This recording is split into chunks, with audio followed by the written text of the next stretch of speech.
વિદ્યાર્થી મિત્રો, ઈ ક્લાસીસમાં આપ સૌનું સેન્ટ જેવિયર્સ પરિવાર તરફથી સ્વાગત છે। આજે આપણે તમારો પર્યાવરણમાં પાઠ 16 ભણીશું, કામનો મહિનો। હવે આ પાઠમાં તમારે વિવિધ પક્ષીઓ, પ્રાણીઓ, જીવજંતુઓ વિશે જાણવાનું છે। એ લોકો કયા રહે છે, બધા કઈ જગ્યાએ રહે છે ને આ પક્ષીઓ માળો બનાવી અને ઝાડ પર રહે છે। પછી પ્રાણીઓ છે એ કેટલાક જે પાલતુ પ્રાણીઓ છે તેના માલિકે બનાવેલી જગ્યામાં રહે છે, જંગલી પ્રાણીઓ જંગલમાં રહે છે, જીવજંતુઓ બપોરમાં અથવા નાની દિવાલોમાં કે દરારોમાં અથવા નીચે જમીનની અંદર રહે છે। તો આજે આપણે વિવિધ પ્રાણીઓ અને પક્ષીઓ બરાબર કઈ રીતે રહે છે તમે જોવો છો આપણી આજુબાજુ જે પ્રાણીઓ છે કેટલાકના શીંગડા હોય છે, કેટલાકના નથી હોતા, કેટલાકની પૂંછડી હોય છે, કેટલાકની નથી હોતી, કેટલાકને 2 પગ હોય, કેટલાકને 4 પગ હોય, તો કેટલાકને પગ હોતા નથી, રેંગીને આવે છે। તો આપણે આજે વિવિધ જાતના પ્રાણીઓ વિશે જાણકારી આ પાઠમાંથી પ્રાપ્ત કરવાની છે। આપણે જોઈએ કે પ્રાણીઓ છે તેના કદ સરખા હોય છે નથી હોતા, એના રંગના કેટલાક પોપટી કલરના હશે, કેટલાક રંગબેરંગી હશે, કેટલાક ભૂખરા રંગના હશે, કોઈ કાળા રંગના હશે, કોઈ વિવિધ રંગના જોવા મળશે। પછી શરીરના અંગો છે સરખો છે ના રંગના અંગો અલગ અલગ છે, શરીરના અંગો પરથી આપણે ઓળખી ક્યાં કોયલ છે, ક્યાં કાગડો છે। તો પછી એનો ખોરાક લેવાની રીતો પણ અલગ અલગ હોય છે, કેટલાક જીભથી ખાય છે, કેટલાક દાંતથી ખાય છે, કેટલાકના દાંત અલગ દેખાય છે। તો દરેકની રીતો અલગ અલગ હોય છે। પછી એની હલનચલનના પ્રકાર અને રેખામાં વિવિધતાઓ છે। તમે જોવો છો કે જે ખાસ કરીને પક્ષીઓ છે રેખાણ બનાવીને માળા બનાવે છે, તેના માળાઓમાં વિવિધતા જોવા મળે છે, એક સરખા માળા જોવા નથી મળતા। એમાં સૌથી સરસ વાળો કોનો સુંદરીનો કેટલો સરસ સુંદરી બનાવે, તમે જોયું છે ક્યારે ન જોયું હોય તો હવે ચોક્કસ ક્યાંય જાઓ તો ખાસ કરીને ગામડાઓમાં તો ત્યાં આગળ તમે જોજો ને તમે વિચાર કરશો કે આને એની ચાંચણી જેવો કેટલો સરસ મજાનો માળો બુદ્ધિને બનાવ્યો છે, અને તમારામાંથી કેટલાક બાળકોએ તે જોયું પણ હશે। તો તમે જેને ન જોયું હોય ત્યારે ચોક્કસ જોજો। હવે આપણે જોઈએ છીએ કે પ્રાણીના રેખામાં પણ વિવિધતા હોય છે। શું હોય છે? પ્રાણીના રેખામાં પણ વિવિધતા હોય છે કે નહીં? એક જ જગ્યાએ બધા રહે છે ના, એ તમે વાત કરી કોઈ બગોળમાં રહેશે, કોઈ એના માલિકે બનાવેલી જગ્યામાં રહેશે, કોઈ ઝાડ પર માળો બનાવીને રહેશે। તો દરેક પ્રાણી છે અલગ અલગ જગ્યાએ રેખાણ બનાવીને રહે છે।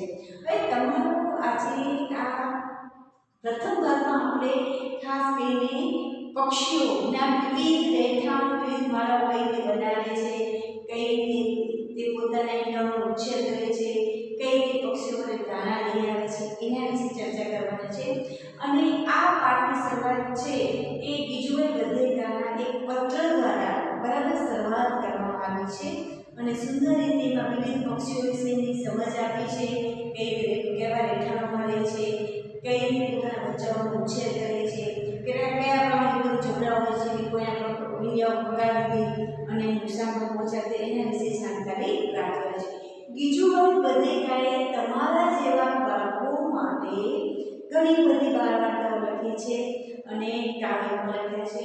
તો આપણે આજે નાનકડા પત્ર દ્વારા બરાબર નાનકડા પત્ર દ્વારા સરસ મજાની પાઠની સમજ મેળવશું, અને પછીના ભાગમાં આપણે એના વિશે પણ પાઠમાં આગળ શું આવશે તે પણ હું જણાવીશ। તો આજે આપણે પ્રથમ ભાગમાં આટલું સમજ મેળવશું। તો ચાલો વિદ્યાર્થી મિત્રો ચિત્ર સહિત સમજ મેળવીએ। પાઠ 16 કામનો મહિનો। બાલ મંદિર, ભાવનગર, 13 એપ્રિલ 1936। બરાબર આ એક પત્ર દ્વારા બરાબર વાલા બાળકોને પત્ર લખ્યો છે। કોણે લખ્યો છે પત્ર? ગીજુભાઈ બધેકાએ, જે તમારા જેવા બાળ મિત્રોને પત્ર લખ્યો છે પંખીઓ વિશે અવનવું જાણવા માટે, બરાબર ને? તો આપણી આસપાસ આપણે ઘણા બધા પક્ષીઓ જોઈએ છીએ, બધા અલગ અલગ જોઈએ છે કે નહીં? તો આપણે પાઠની શરૂઆત કરીએ। વાલા બાળકો, બપોરના 3 વાગ્યા છે, આકાશમાં વાદળો નથી, સૂર્ય તપી રહ્યો છે. ચકલીઓ, કબૂતરો અને ફૂલ ચકલીઓએ જોડીઓમાં તેમના માળા બનાવવાનું શરૂ કરી દીધું છે. એટલે કે ભેગા મળી, જોડીઓમાં મતલબ કે બંને ભેગા મળી અને માળા બનાવવાનું શરૂ કરી દીધું છે. ઘણા પક્ષીઓએ તેમના માળા બનાવી પણ લીધા છે. ઘણા પક્ષીઓએ શું કર્યું છે? પોતાના માળા બનાવી પણ લીધા છે. અને થોડા માળામાં તો ઈંડા સેવાનું પણ કામ ચાલે છે. હવે ઈંડા મૂકી દીધા હોય, બરાબર, એને સેવાનું મતલબ કે એને તપાવવાનું, તો એમાંથી આગળ જઈ અને એ ઈંડામાંથી બચ્ચા નીકળે. એટલે ઈંડા સેવાનું કામ પણ ચાલે છે. પક્ષીઓએ તેમના બચ્ચાઓને જુદા જુદા પ્રકારના જીવજંતુ અને બીજી વસ્તુઓ ખવડાવવાનું ચાલુ કરી દીધું છે. હવે બરાબર, પક્ષીઓએ પણ જેના બચ્ચા આવે ઈંડામાંથી બહાર આવી ગયા છે, તેમણે પોતાના બચ્ચાઓને જુદા જુદા જીવજંતુ અને બીજી વસ્તુઓ ખવડાવવાનું ચાલુ કરી દીધું છે. તે લોકો, તમે વિચારતા હશો કે એ લોકો કઈ રીતે લઈ આવતા હશે? તો આ બધા પક્ષીઓ ચાંચમાં પોતાના બાળકો માટે દાણા લઈ આવી અમને એને આપતા હોય છે. અમારા આંગણામાં પણ એક કબૂતરનું બચ્ચું છે. માળામાં હજી એક ઈંડું છે, પરંતુ તે સેવામાં આવ્યું નથી. અહીં તમે શેનું ચિત્ર જોઈ રહ્યા છો? કબૂતરને જોઈ રહ્યા છો. ગોપાલભાઈના ઘરના રસ્તે રોડની બાજુ પર ઘણા પથ્થરો છે. આ પથ્થરો વચ્ચેની જગ્યામાં એક દેવચકલીએ, જો અહીંયા દેવચકલીનું ચિત્ર દેખાય છે ને, કાળી જેવી, દેવચકલીએ ઈંડા મૂક્યા છે. બચ્ચુભાઈએ મને તે બતાવ્યા. મેં દૂરબીન વડે તે જોયા. મેં જોયું માળો ઘાસનું બનેલો છે. તેની ટોચ પર નરમ ડાળીઓ, બરાબર, નરમ ડાળીઓ છે. મૂળ, ઊન, વાળ અને પીંજેલું રૂ હતા. એટલે કે આ રીતે માળો બનાવેલો હતો. આ રીતે દેવચકલીએ તેનો માળો બનાવ્યો છે.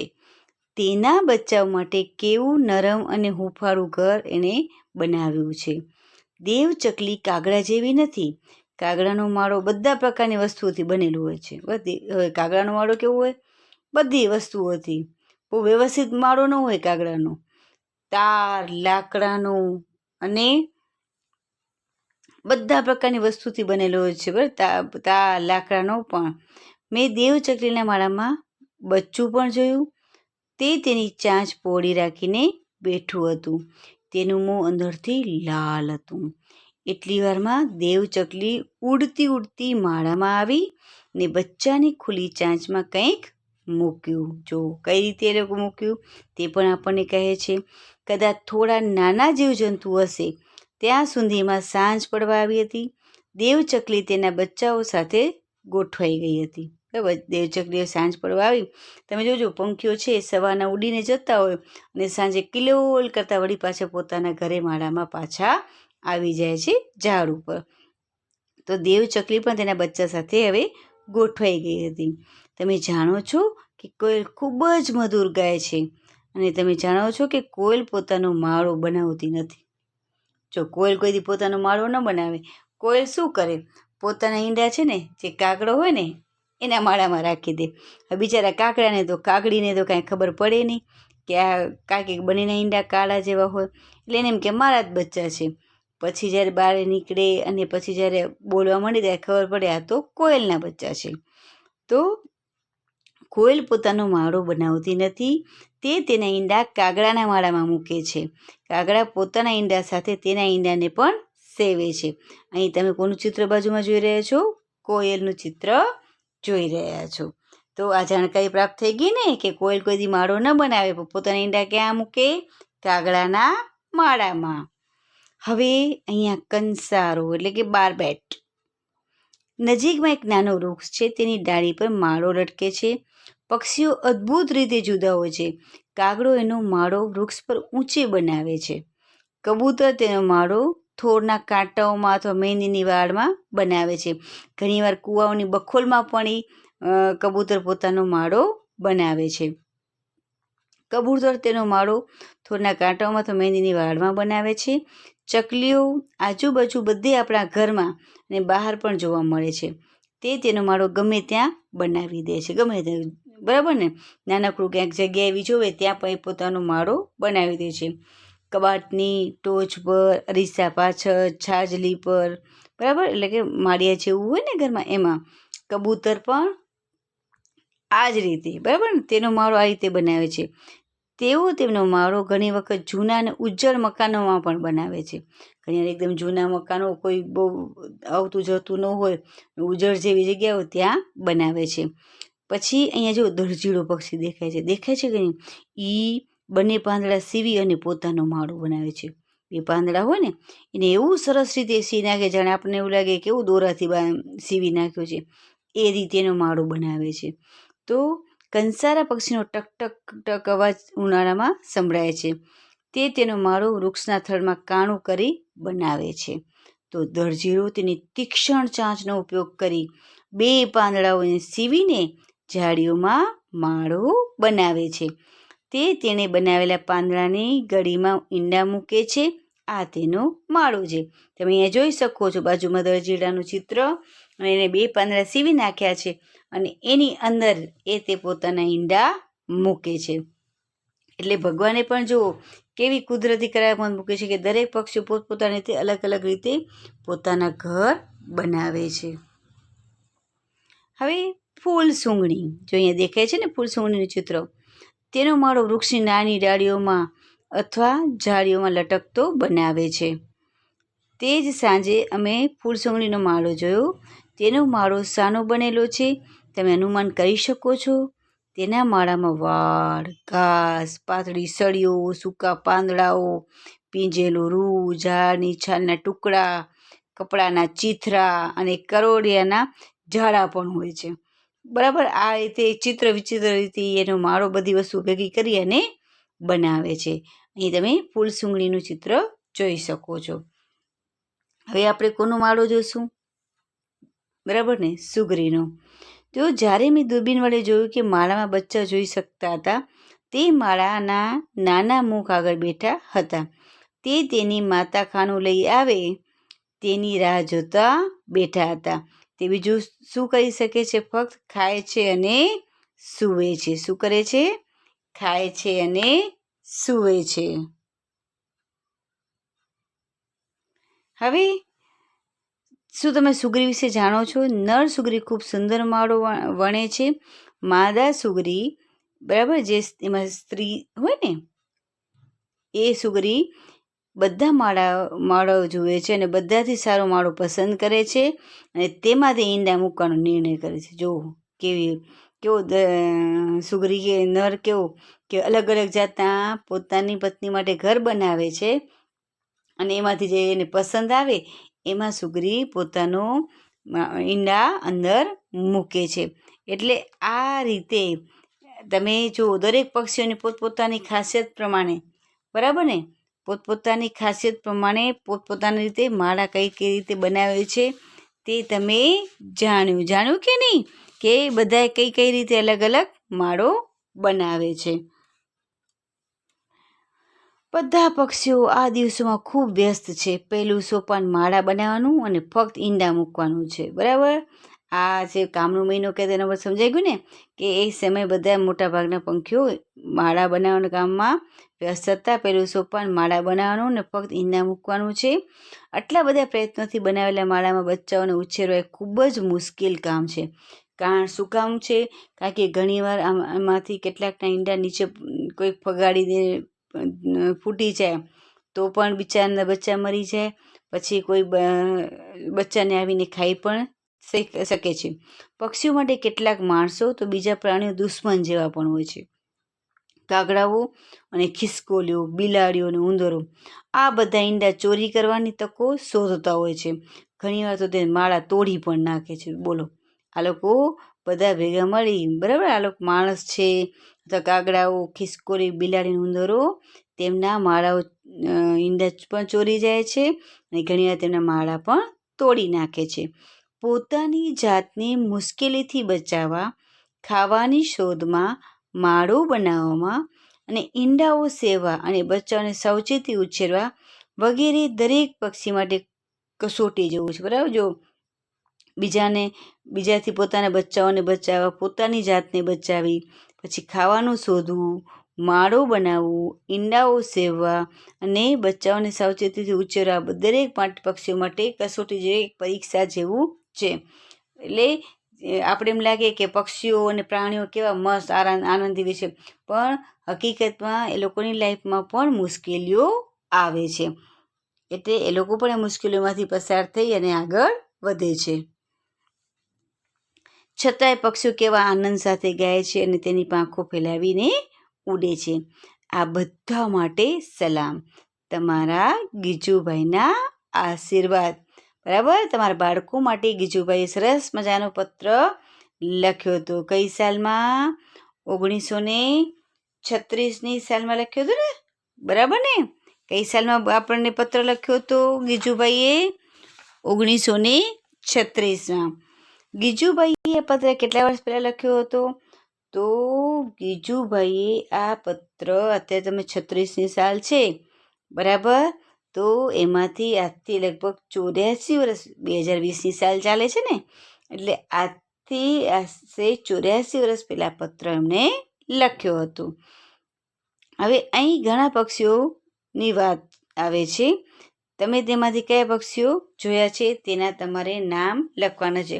જો તમે કાગડો જોયો હશે, ચકલી જોયું હશે, કબૂતર, પોપટ, બરાબર ને, તો જે પક્ષીઓ જોયા હોય, મોર, તેના નામ લખી શકો છો.